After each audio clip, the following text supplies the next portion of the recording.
Hi, everybody. Welcome to another episode of Band Together Leadership Seminars. My name is Paul Everts. I am the founder and CEO of my own little company that is LLC. It's cool. And we come out and we do leadership seminars with people that want to get better, groups that want to get better. You can reach me at my email address, which is BAND2together, bandtogether@comcast.net. Also, get my handsome book, Conducting My Life, at our website, which happens to be conductingmylife.com. Go to the curriculum tab and you'll see that I'm also part of the John Maxwell team.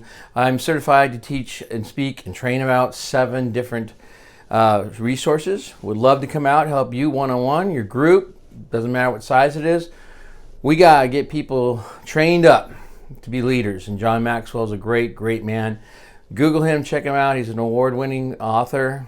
Love John Maxwell. Okay, speaking of authors, I have a book to share with you today. I think it's going to be one of my things. I'm just going to share books with you. So right now, we're going to look at this book. Woo, baby. Check it out. All right. I'm going to read up to 12 to 15 minutes because I don't want to bore you. But here's chapter 2. What is critical race theory? Hey, that seems like a good question. What is critical race theory? Well, according to Carol M. Swain and Christopher J. Schorr, Schorr, both PhDs, and Carol, Dr. Swain happens to be black and a female, so that checks some boxes for you. And the other guy happens to be white, male. Okay, here we go. Critical race theory is a fundamentally racist worldview predicated on the claim that racism is the, quote, DNA, unquote, of American institutions and society, as well as, in effect, in the DNA of white Americans. It sees minorities, especially black Americans, as victims of systemic racism, which is racism permeating a vast network of impenetrable institutional structures and cultural stereotypes, all created by whites to give whites unearned advantages. This depressing narrative states that government-sponsored racism did not end in the 1960s when Congress passed 3 major civil rights bills to address the effects of Jim Crow racism. Not Jim Eagle. Jim Crow. We'll keep going. Evidently, nothing of real consequence took place following the passage of the Civil Rights Act of 1964, which mandated the advertising of jobs and banned discrimination based on race, color, sex, religion, or national origin. Likewise, the Voting Rights Act of 1965 and the Open Housing Act of 1968 did little to deinstitutionalize racial discrimination in American law and society. In reality, the civil rights laws of this era ended institutional racism. Racism sanctioned by the government. By law, creating equal opportunities for millions of women and for racial minorities. Though racism that remained in the system was individual in nature. Laws cannot strike prejudice from people's hearts. Laws cannot strike prejudice from people's hearts. I love that. That's a powerful statement, man. However, here too, great progress has been made. In 1958, only 4% of Americans approved of marriages between blacks and whites. 4%, 1958. 2013, approval rate of interracial marriage had risen to 87% across the board and to 84% among whites. Today, Americans report far greater political than racial animosity. The success of millions of racial and ethnic minorities and the election and re-election of a black president, Barack Obama, are testament to America's great racial progress. Racism in America has been overwhelmingly desystematized. However, critical race theory now threatens to undo this great work and to drag our country backward towards racial antipathy and separation. Critical race theory proponents have jettisoned the quest for racial reconciliation in a colorblind society where individuals are free to pursue their dreams for a better life. In place of equal opportunity, critical race theory demands equity, equal outcomes by group. To this end, critical race theory demands discrimination in favor of some groups and against others. In practice, critical race theory advocates often demand more than equity, i.e., permanent advantages, for so-called victims as they work to turn the tables on oppressors. Are you with me? Critical race theory targets white people, singling out a racial group for mistreatment. This blatant racial discrimination makes critical race theory the greatest civil rights issue of our time. Critical race theory proponents justify racial discrimination on their terms by claiming that whites derive tremendous unearned advantages from the color of their skin. Whites, they claim, possess vested property interests in their whiteness, which they must divest themselves in pursuit of equity and to shed their innate and inherited racial guilt. This process, becoming anti-racist, entails confessing complicity in racism and challenging other whites who likewise benefit from the institutional structures that allegedly perpetuate white supremacy. White people who claim to be innocent of the charge of racism and discrimination are deemed guilty of harboring hidden racial biases. It does not matter. It does not matter if the white person is a descendant of abolitionists, including those who risked their lives sheltering runaway slaves in the Underground Railroad, or if she hails from a philanthropic family that gave millions of dollars to set up black schools and universities. White people are oppressors by definition. Christianity and Western civilization more broadly also falls into the oppressor category. On the other hand, racial and ethnic minorities, especially black people, are described as helpless victims in need of liberation from pervasive and persistent systemic racism.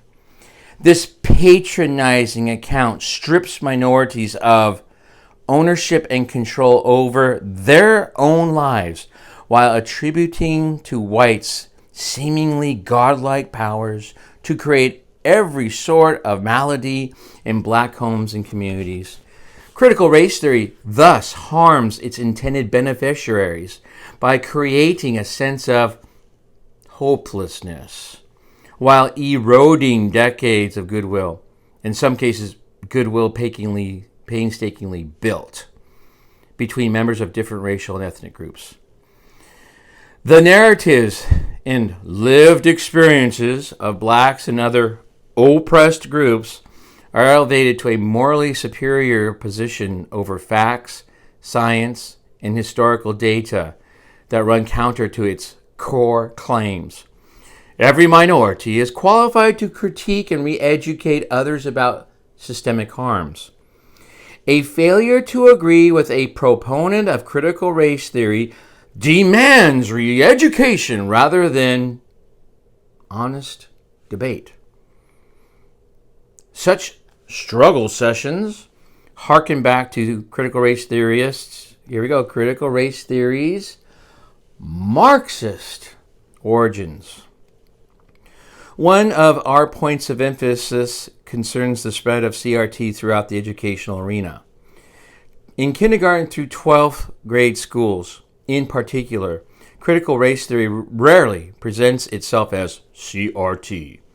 Rather, it hides behind euphemistic labels such as anti-racism, educational equity, and cultural competency.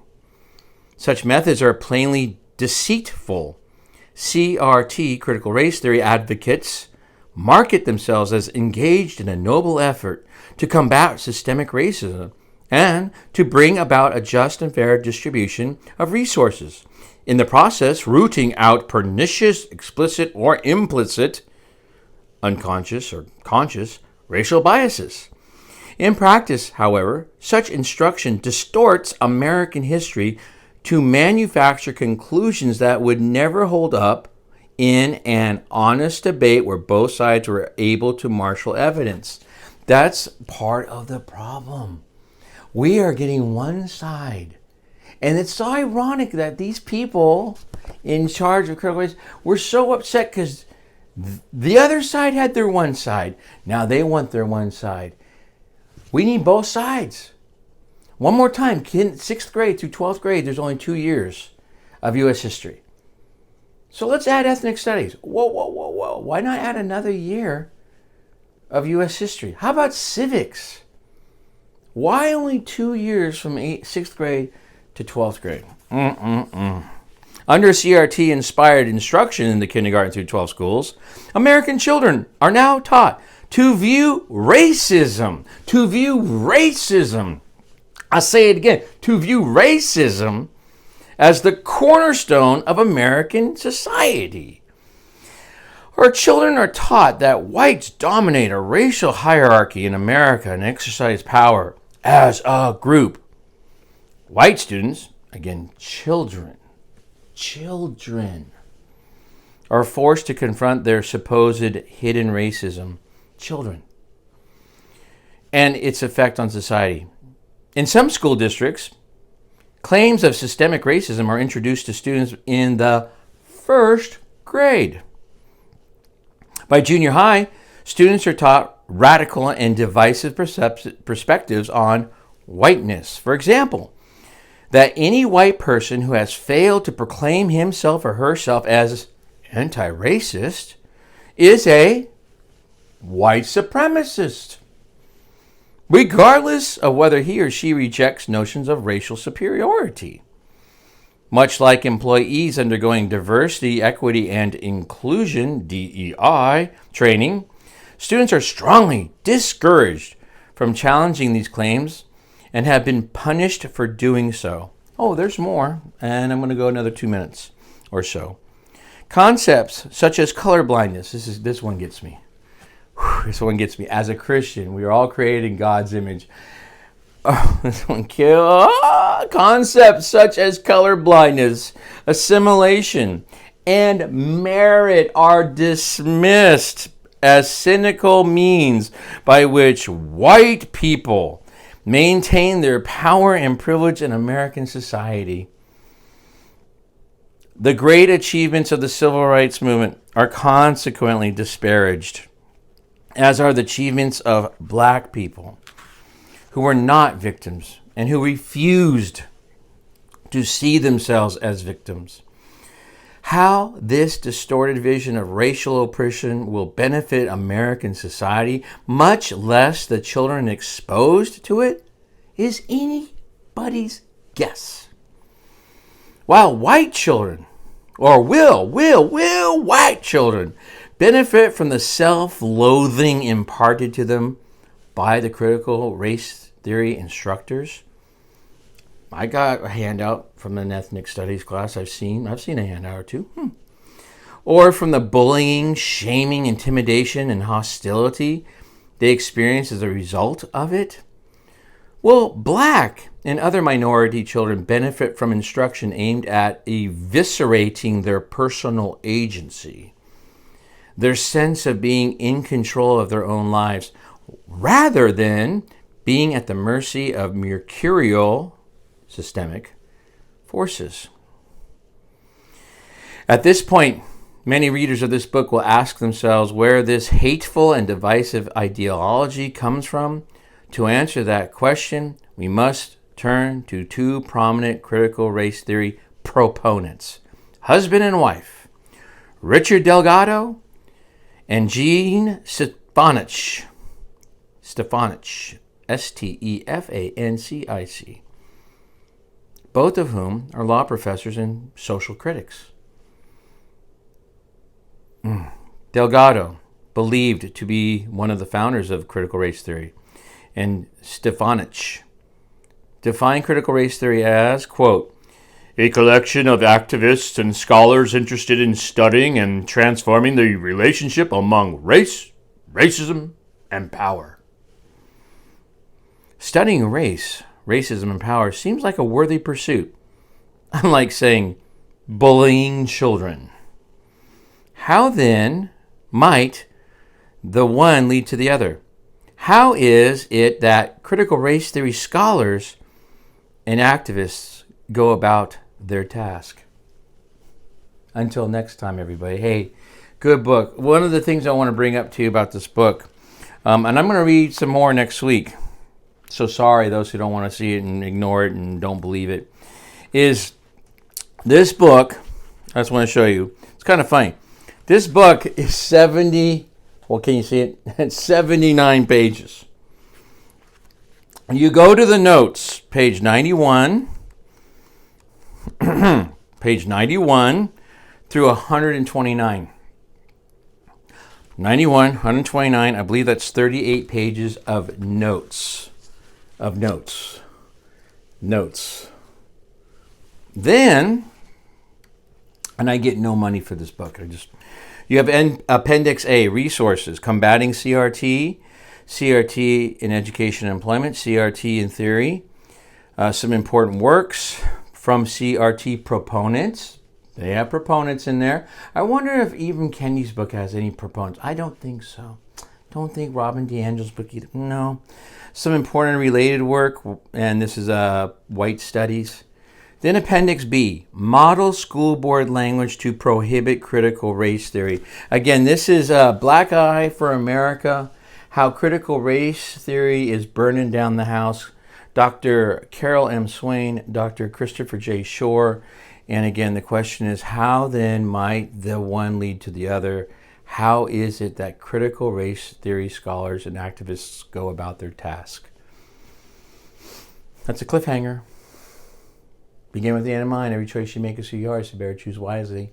Seek first to understand and be understood. And finally, people don't care how much you know until they know how much you care. I care about you. That's why I take the risk of bringing stuff that I would never bring into the classroom, by the way. Never. Okay? Never. I think I have a cool quote right here that you're seeing about what teachers used to do about politics. Times have changed. And probably every generation has said that.